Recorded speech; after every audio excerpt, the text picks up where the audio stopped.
بسم اللہ الرحمن الرحیم۔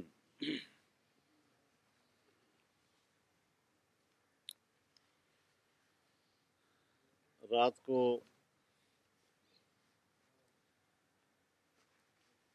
آپ نے عمران خان کی باتیں سنی ہوں گی۔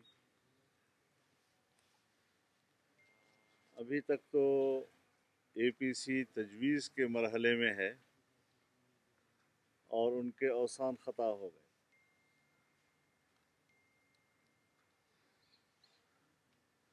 گفتگو کا لب و لہجہ ایسا کہ جیسے اس نے قوم کو فتح کیا ہو اور وہ فاتح ہوں۔ ہم عمران خان کے خاندان کی روایات کو جانتے ہیں۔ ان کی روایات ہتھیار ڈالنے کے ہیں، ہتھیار اٹھانے کے نہیں۔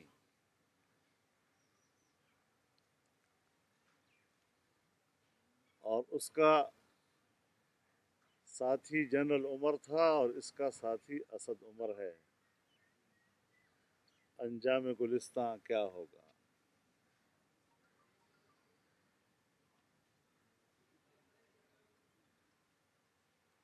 احتساب کی باتیں کرتے ہیں۔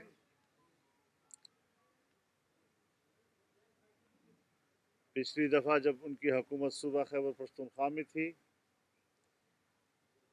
اور جب انہوں نے خود اپنا احتساب کمیشن بنایا اور جب وہ خود اس کی گرفت میں آئے تو پہلے اختیارات چھین لیے، اور اب جب نئی حکومت بنی تو اپنی ہی بنائے ہوئے احتساب کمیشن کو تحلیل کر دیا۔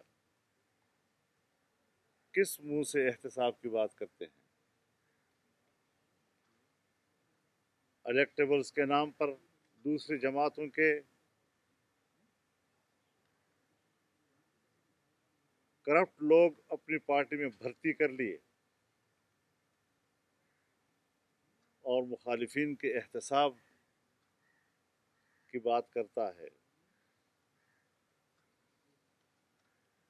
جہانگیر ترین جیسے لوگ، حلیم خان جیسے لوگ، پرویز خٹک جیسے لوگ، یہ ان کی پارٹی کا صف اول ہے اور باتیں کرتے ہیں دوسروں کے احتساب کی۔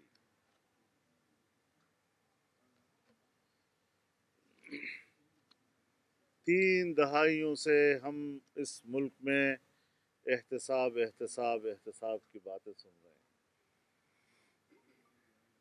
سیاسی مخالفین کے خلاف ڈکٹیٹروں نے ہمیشہ شکنجے سخت کیے، انہیں کسنے کی کوشش کی، قید و بند کی طرف لے جائے گئے، جلا وطنی گزارنی پڑی، ان کی جائیدادوں پر قبضے کیے گئے سرکاری،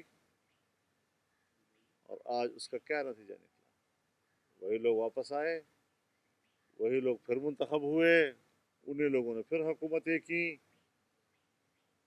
یہ احتساب نہیں ہے، یہ احتساب در حقیقت اسٹیبلشمنٹ کی سیاست کا نام ہے۔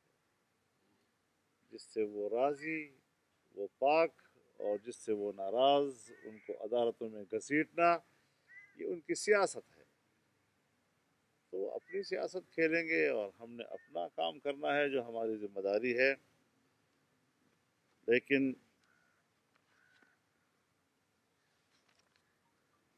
ایسے حکمران جو جعلی ہوں، جن کے پاس مینڈیٹ نہ ہو، ڈاکے کا مینڈیٹ لے کر حکومت کر رہے ہوں اور آمرانہ ذہنیت کا مہرہ بن کر حکومت کر رہے ہوں، وہ مخالفین کو دھمکیاں نہ دیں۔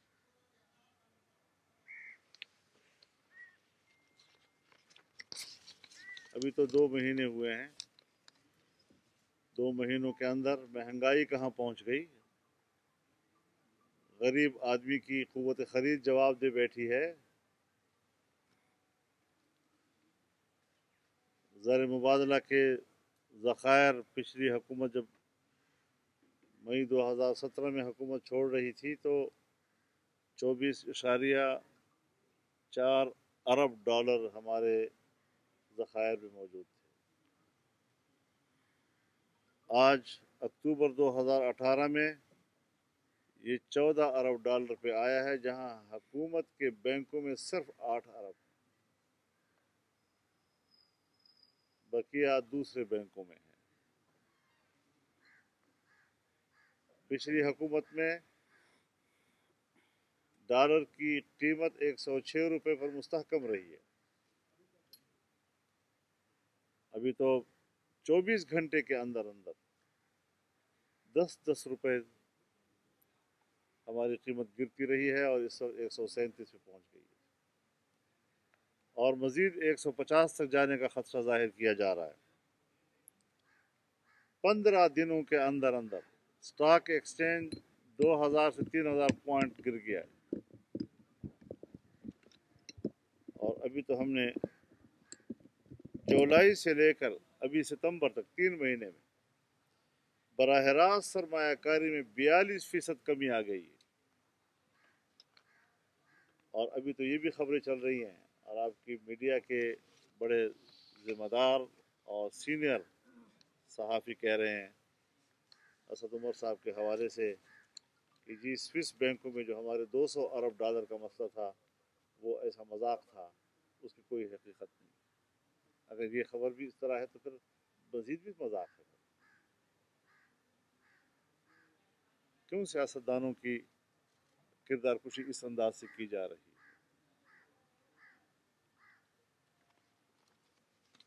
اس صورتحال میں بہرحال اپوزیشن جماعتوں کے ساتھ ہمارے رابطے اور ہوم ورک آخری مراحل میں، اور انشاءاللہ چند ہی دنوں میں یہ پایہ تکمیل تک پہنچے گا، اور تمام حزب اختلاف اصولی طور پر اس بات پر متفق ہے کہ ہم نے ایک ہی پلیٹ فارم سے اپوزیشن کا کردار ادا کرنا ہے۔ ابھی انہوں نے جو پاکستان کی معیشت کے حوالے سے سعودی عرب میں سرمایہ کاری کانفرنس کے اندر دنیا بھر سے آئے ہوئے 4000 مندوبین کے سامنے جو پاکستان کی پوزیشن واضح کی ہے، میرا خیال تو نہیں ہے کہ کوئی احمق بھی ایسا کر سکتا ہے۔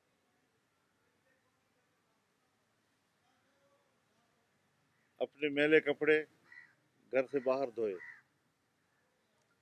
پاکستان کو ایک قلاش ملک کے طور پر پیش کیا، ایک کرپٹ ملک کی طرف پیش کیا، ایک بدعنوان ملک کے طور پر پیش کیا، ایک دیوالیہ ملک کے طور پر پیش کیا۔ اس طرح کے رونے دھونے سے کیا دنیا کا کوئی سرمایہ کار پاکستان میں سرمایہ کاری کرنے کا رسک لے گا؟ آپ کو یاد ہوگا جب پیپلز پارٹی کی حکومت بنی تھی اور اس وقت تھوڑے عرصے کے لیے مسلم لیگ نون حکومت میں تھی، اور مسلم لیگ نون کے اسحاق ڈار صاحب چند دن کے لیے وزیر بنے خزانہ، وہ باہر گئے اور انہوں نے کچھ اپنے مالیاتی معاملات پر جو بریفنگ دی، تو انہی لوگوں نے اس پر اعتراض کیا کہ آپ کو ملک سے باہر ایسی بات نہیں کرنی چاہیے۔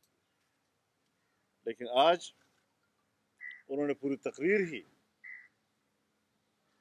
وزیر اعظم کے منصب پر فائز ہو کر جس انداز میں پیش کی ہے، اس میں تو اب کوئی ہمارا مہربان سعودی عرب جیسا یا چائنا جیسا کوئی ہمیں خیرات دے دے تو شاید ہمارا ملک چل سکے، ورنہ ان کے پاس تو 1-2 مہینے کے لیے سرکاری بل ادا کرنے کے بھی پیسے نہیں رہے۔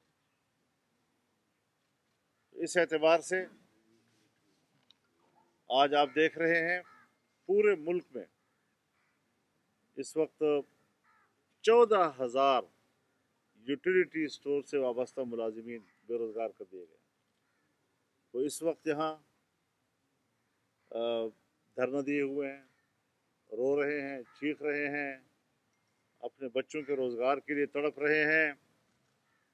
یہاں میرے پاس نوجوان انجینئر آئے ملک بھر میں اس وقت وہ احتجاج کی طرف جا رہے ہیں. مختلف شعبوں کے لوگ اس وقت پریشانی کے عالم میں سڑکوں پہ نکل رہے ہیں. میڈیا والے بھی، آپ لوگوں کا بھی یہی حال ہو گیا. تو جی اب ایسی صورتحال میں جب ملک کے غریب طبقے کو بے روزگار کیا جا رہا ہے، 1 کروڑ نوکریوں کی بات کرنا کیا مذاق نہیں ہے ان کے ساتھ؟ کیسے اعتماد کیا جائے ان کے اوپر کہ وہ ملک کو کوئی خوشحالی دے سکے گی؟ بس وزیر اعظم بننے کا شوق تھا سو وہ پورا ہو گیا ہے. اس سے آگے اندھیرا ہے. حکومت کرنے کی کوئی صلاحیت موجود نہیں. اس طریقے سے بڑبول کے ذریعے سے حکومتیں نہیں چلتی. مخالفین کو گیدڑ بھبکیوں سے آپ ملک کے نظام کو نہیں چلا سکتے، اور نہ ہی ہم اس قسم کے دھمکیوں سے معروف ہونے والے لوگ ہیں. انشاءاللہ اپوزیشن مستحکم ہوگی اور پاکستان کے عوام کی مستقبل کے بارے میں حکومت سے اب امید وابستہ کرنے کی ضرورت نہیں ہے. جو بھی ہوگا حزبی اختلاف کے منظم کردار کے ذریعے سے ہوگا انشاءاللہ. صاحب یہ بتائیے گا کہ رات کی تقریر میں جو 2 ٹوک سی بات عمران خان نے کی، انہوں نے آپ لوگوں کو پیشکش کیا کہ ہم آپ کو کنٹینر بھی دیتے ہیں، کھانا بھی دیتے ہیں، آئے ڈی چوک میں بیٹھے، پیشکش قبول ہے؟ اس کا معنی یہ ہے کہ وہ ابھی تک کنٹینر سے نہیں اترا. یہ اس کے اپنی ذہنی پستگی اور اپنے محدود ذہنیت کی عکاسی کرتا ہے کہ وہ ابھی تک کنٹینر سے اترا ہی نہیں ہے. جی وہ ہمیں بھی اسی طرح بیوقوف سمجھتا ہے جس طرح کہ اس نے 4 مہینے پر یہاں ملک کا بیڑا غرق کیا. تو اس قسم کی چیزیں ہم ان کے فالوور نہیں ہیں. جس طرح ہم نے اس وقت ان کی حماقت کا مقابلہ کیا تھا اور ملک کے جمہوری نظام کے تحفظ کے لیے ایکا کیا تھا، اب بھی وہی لوگ ملک میں موجود ہیں اور اسی طرح انشاءاللہ العزیز اپنی وحدت کا مظاہرہ کرتے ہوئے اس ملک کو بچائیں گے.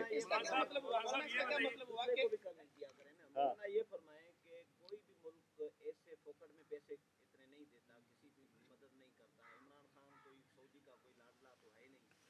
سعودی نے پیسے کس شرائط پہ دیے وہ آپ ڈیمانڈ کریں گے کہ وہ بتایا جائے. کوئی یمن فوج بھیجنے کے شرط پہ یا کوئی سی پیک پہ کوئی ایگریمنٹ کیا ہے؟ کیا حضرت جب یمن کے مسئلے پر فوج کی درخواست کی سعودی عرب نے اور یہ توقع ظاہر کی کہ پاکستان ہماری مدد کرے گا تو پارلیمنٹ میں مخالفت تو انہوں نے کی تھی. یمن میں فوج نہ بھیجنے کا جو وہاں پر کھپ ڈالی تھی تو انہوں نے ڈالی تھی. رکاوٹ تو انہوں نے پیدا کی تھی.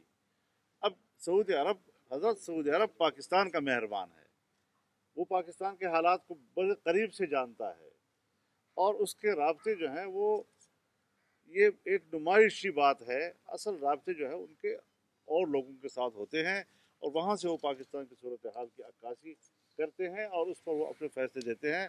تو سعودی عرب تو کب تک آپ کو اس طریقے سے پالتا رہے گا؟ اپنی صلاحیت کہاں ہے؟ اپنی صلاحیت تو آپ کی ختم ہوتی جا رہی ہے. صاحب یہ بتائیے گا کہ خبریں سامنے آ رہی ہیں کہ اسپیکر قومی اسمبلی اسد کیسر کو یہ ٹاسک سونپا گیا ہے کہ وہ آپ سے رابطہ کریں. اگر وہ آپ سے رابطہ کرتے ہیں تو آپ کا کیا رسپانس ہوگا؟ دیکھیے ابھی تک یہ نابالغ قسم کی بات ہے اور میں نے وہ کلپ خود سنا ہے. اس میں کوئی ایسا تاثر نہیں مل رہا کہ اس کو کوئی ٹاسک دیا گیا ہے. وہ اپنی ہی ایک انداز کے ساتھ جس طرح سیاسی لوگ اچھے ایک مثبت انداز سے بات کر لیتے ہیں. یہ آپ لوگ مجھے بتائیں کہ 4 روز کے بعد میڈیا نے اس بیان کو کیوں اٹھایا؟ اس کی حکمت تو اب آپ مجھے بتائیں گے کہ اس دن تو کسی نے اس کو نہیں لفٹ کیا. دوسرے دن بھی خاموشی رہی، تیسرے دن بھی خاموشی رہی، چوتھے دن بھی خاموشی رہی اور پھر یکدم سے ایک دن تمام اخبارات نے 3 4 کالموں سے اس خبر کو شائع کیا اور ٹی وی پر آپ لوگ بولنے لگ گئے. تو یہ حکمت اب آپ نے بتانی ہے کہ اس میں کیا بات چھپا ہوا ہے.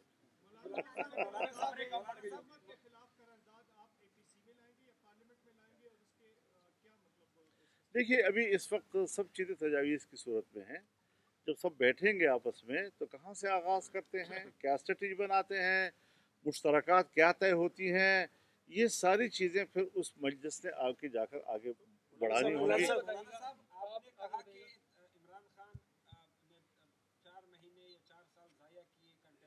کر لیجیے. آپ لوگوں کا آفر کی تو آپ کہہ رہے ہیں کہ وہ اپنی بیوقوفی اپنے پاس رکھ لیں. آپ لوگوں کے پاس کیا ہے حکومت کو مجبور کرنے کے لیے؟ کون سی ایسی چیز جس کو مجبور کرا کے آپ لوگ جو حقائق بتا رہے ہیں وہ سامنے لا سکیں؟ سیاستدان ہمیشہ اپنی گفتگو کا آغاز پہلی قدم سے کرتا ہے. صحافی لوگ جو ہیں اپنی گفتگو کا آغاز انجام آخری قدم سے کرتا ہے. تو آپ ذرا ہمیں بسم اللہ تو کرنے دیں، پھر دیکھیں جہاں پر آپ چاہتے ہیں وہیں پہنچ جائیں. مولانا صاحب یہ بتا دیں کہ پاکستان کی جو موجودہ صورتحال ہے 25 جولائی کے انتخابات کے بعد ہم یہ دیکھ رہے ہیں کہ جو ہارڈ لائنر بظاہر سیاستدان ہمیں نظر آتے ہیں وہ 100 پیاز اور 100 جوتوں والی کہانی پر کے راستے پہ ہمیں گامزن آتے ہیں نظر آتے ہیں. تو آپ ان کو یہ مشورہ دے سکتے یا تو 100 جوتے کھائیں یا 100 پیاز کھائیں یا اپنے بیانیے کو مقبول عام ہونے دیں. نہیں انشاءاللہ العزیز 100 جوتے اور 100 پیاز حکمرانوں نے کھانے ہیں اس دفعہ.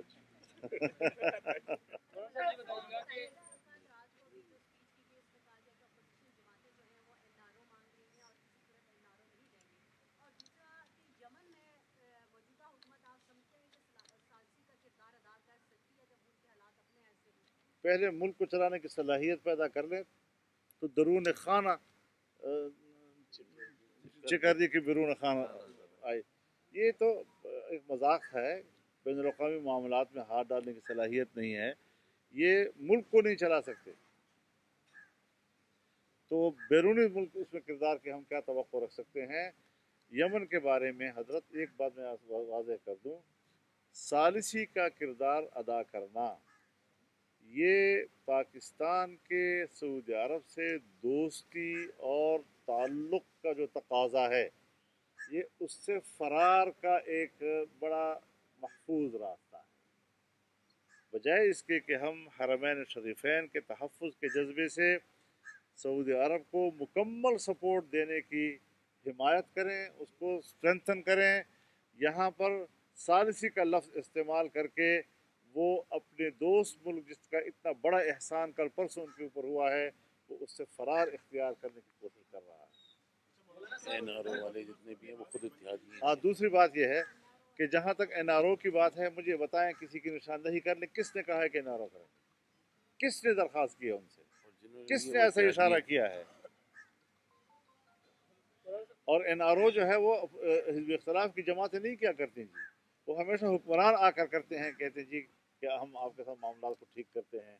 اور یہ مولانا صاحب یہ بتائیے گا کہ آپ نے جب 25 جولائی کے انتخابات ہوئے تھے اس کے بعد آپ نے یہ کہا تھا کہ حلف نہیں اٹھانا چاہیے اور ہمیں باہر احتجاج کرنا چاہیے، لیکن اس کے بعد آپ کی بات دوسرے جماعتوں میں مسلم نون نے نہیں مانی اور وہ حلف لینے چلے گئے. اس کے بعد پاکستان پیپلز پارٹی نے بھی حلف لیا اور اس کے بعد دوبارہ سے پھر آل پارٹیز کانفرنس بھی ہوئی، یہاں پہ مختلف بیٹھکیں بھی ہوئی. لیکن اب یہ بتائیں کہ اب کوئی آپشن آپ کے پاس ہے کہ آپ ایوانوں کے اندر استعفے دیں اور ایک بحران پیدا کرنے کی کوشش کریں یا کوئی ایسا اقدام جس سے ایک بڑا دباؤ بڑھے حکومت کے اوپر؟ کیا کوئی ایسا اقدام آپ سوچ رہے ہیں؟ ایک چیز. دوسرا آل پارٹیز کانفرنس کے اوپر کوئی ایک اتفاق ہو گیا کہ کس تاریخ کو ہوگی؟ 31 تاریخ پہ چل رہی ہے. یہ میں نے آپ سے جو ایک لفظ پہلے استعمال کیا کہ ابھی ہم تجویز کے مرحلے میں ہیں تو یہ ساری چیزیں جزیات جو ہیں وہ اس مرحلے میں مکمل ہوں گی اور ہم انشاءاللہ العزیز اکٹھے بیٹھیں گے. تو اس حوالے سے چند دنوں کا انتظار کر لیجئے. یہ جو آپ کا سوال ہے یہ اگر تو ہم حلف نہ اٹھاتے تو پھر سچویشن بالکل مختلف ہوتی، پھر ہمارے ایکشن کا جو انداز تھا وہ پھر مختلف ہوتا.